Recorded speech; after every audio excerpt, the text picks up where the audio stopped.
A boy who shouldn't exist stands at the edge of two worlds, his body trembling as he watches his Puma family vanish into the mist behind him, knowing the moment he crosses into the human city, there is no going back. But what he doesn't know is that the very thing his family warned him about, the humans, are about to give him something he never had: a name, a home, and a lie so perfect it will almost destroy everything he loves.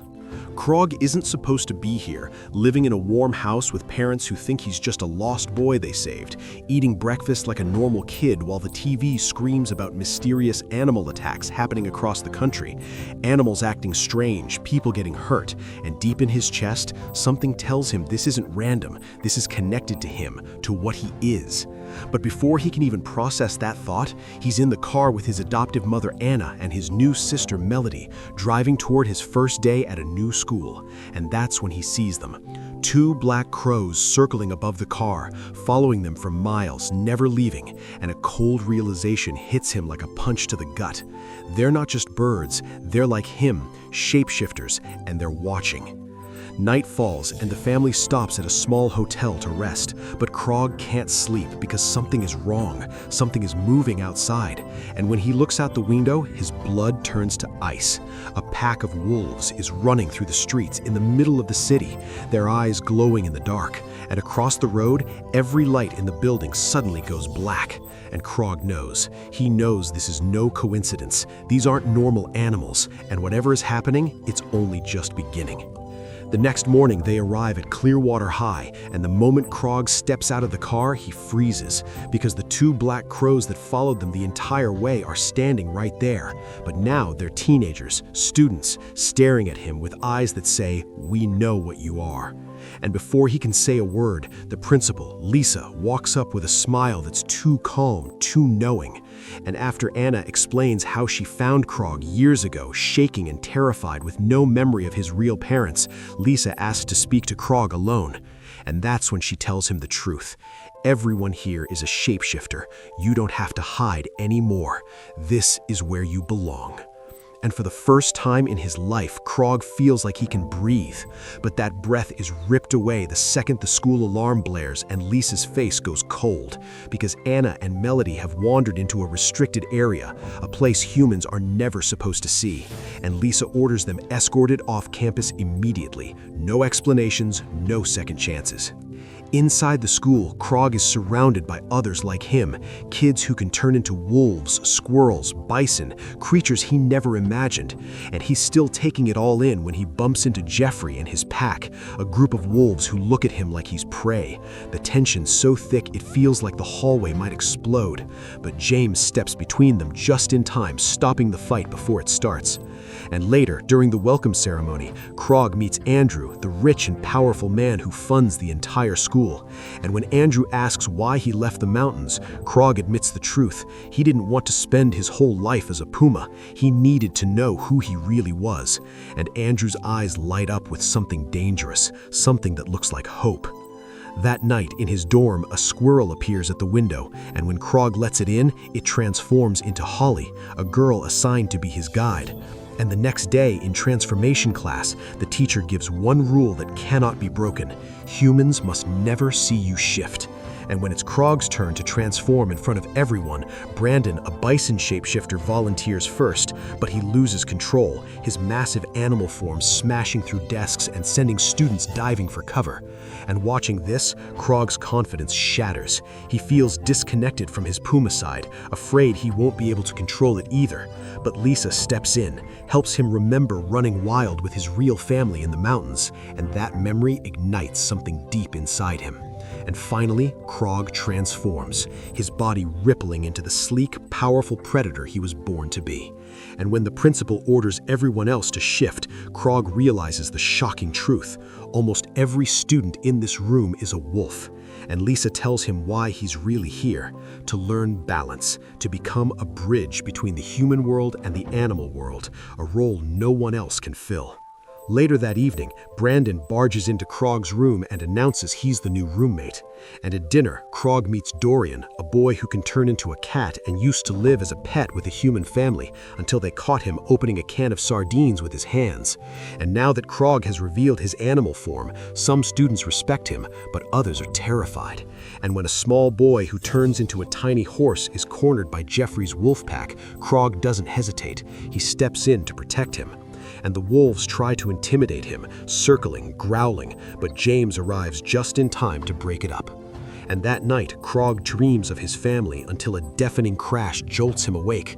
Brandon has transformed in his sleep and destroyed his bed again, laughing it off like it happens twice a week, and Krog realizes peaceful nights are over. The next day in combat class, Brandon refuses to fight, claiming he's a pacifist, so the teacher picks Krog. But Krog doubts himself. He's still unsure of his power. And that's when Andrew steps in and hands him a small pouch. Inside is Puma urine, and the second Krog smells it, his animal side explodes awake.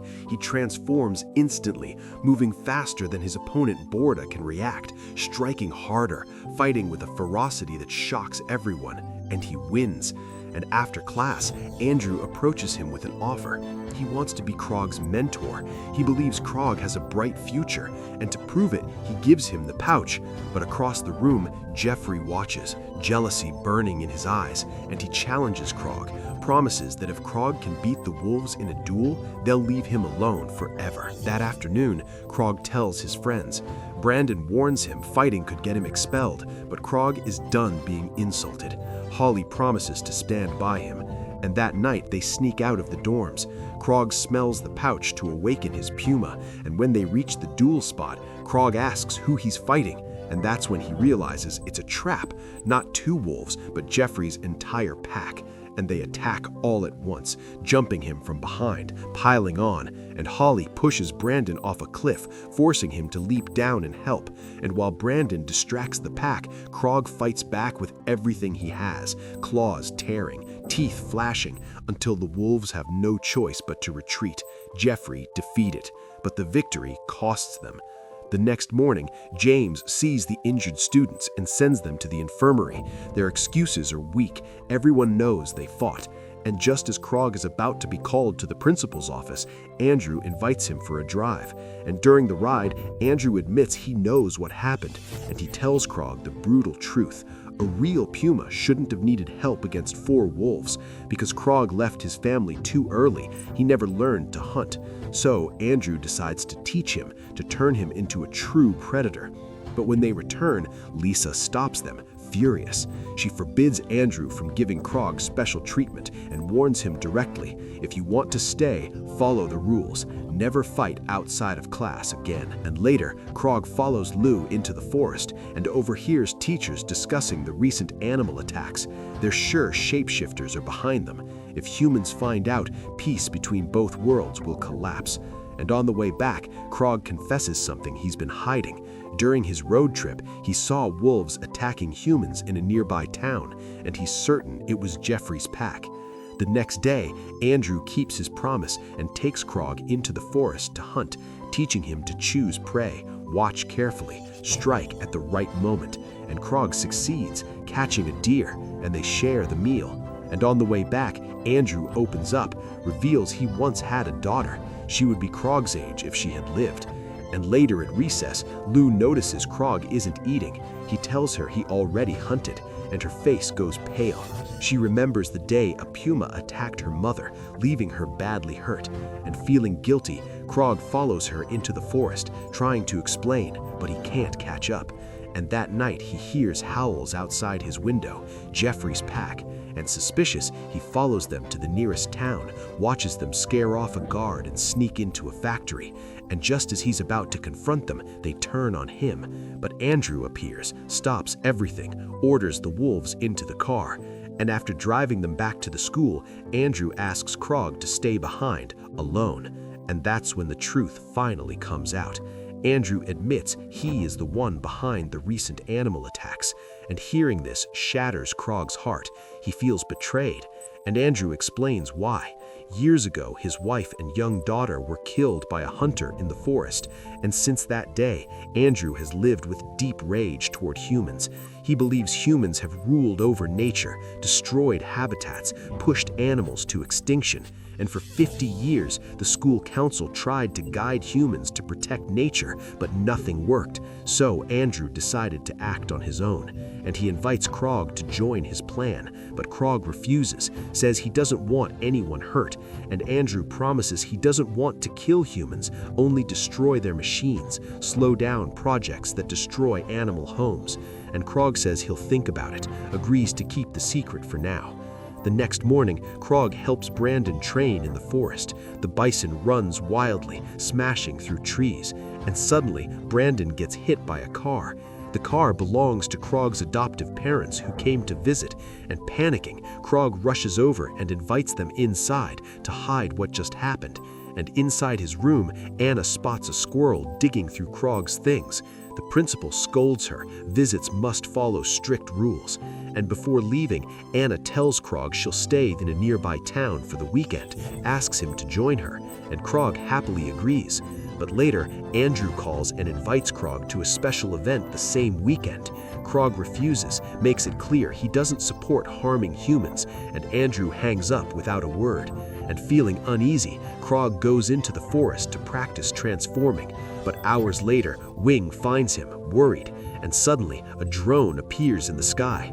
Wing recognizes it immediately. It belongs to a hunter. Tracking dogs have been released, and Krog runs, hides in the treetops, but the drone follows. And to save him, Wing destroys the drone and tells Krog to keep running. And after a long escape, Krog collapses from exhaustion, and Shadow, one of the crow girls, appears and throws clothes so he can turn back into human form. And with help from his friends, Krog makes it back towards the campus, but just before reaching campus, He faints, and Andrew finds him, takes him to his house to rest, and when Krog wakes up, he tells Andrew about the hunter, and a painful thought hits him. What if the same thing that happened to Andrew's family also happened to his real family? And that fear changes everything. Krog decides to support Andrew's plan and join his fight. And before their first mission, Andrew reveals something shocking. He has already sent shapeshifters to search for Krog's real family. If they're alive, he promises they will find them. Soon after, Krog gets a call from Anna. She cancels their weekend trip, says she has an important appointment. And at the same time, Brandon and Holly show up, worried about him. They try to talk to Krog, but he is already pulling away from them. And soon, Krog leaves with Andrew and the others toward the mine. And once they arrive, Andrew splits the group. Krog is told to scare forest animals away from the area. Jeffrey and the wolves are supposed to force the workers out so no one gets hurt. And at first, Krog chases away a few rabbits, but then his heart almost stops. He realizes his adoptive parents are camping nearby, and terrified, Krog calls Andrew right away. Andrew calmly says he saw them far away in the valley, promises they're safe, but Krog feels something is wrong. And the wolves scare the workers so badly they flee in a truck, and as soon as the humans leave, Derek climbs into the vehicle to release the stacked logs. And Krog begs him to stop. If the logs fall, his family could die. And at that moment, Brandon and Holly arrive to support Krog. Things get even more tense. Then Shadow and Wing appear flying overhead. The wolves panic, they don't want to be reported or expelled, so they abandon the mission and run. And now Lou steps in, tries to reason with Derek, tells him destroying everything will only make humans fight back harder. But Derek doesn't listen. He shoves Lou, and that enrages the crows who attack him instantly. And furious, Derek transforms into a grizzly bear. Brandon jumps in to protect his friends. Holly joins the fight. Krog, now in his Puma form, manages to throw Derek out of the truck, but just then Andrew steps in, removes the logs blocking the wheels. The truck starts to move, and Krog realizes Andrew is letting the logs fall. And feeling betrayed, Krog attacks Andrew. The two begin to fight, but suddenly Krog sees the logs rolling down the cliff straight toward the valley where his family is. He stops fighting and runs. The logs crash violently down the mountain. Anna screams for everyone to hide, but Melody doesn't hear her. She's wearing headphones. And by the time Melody notices, it's too late. The logs are already coming. She screams, and at the last second, Krog, still in Puma form, leaps forward and pushes her out of the way. And Anna runs to Melody, crying with relief when she sees her alive. Melody, shaking, says a Puma saved her. Her father insists she must be imagining it.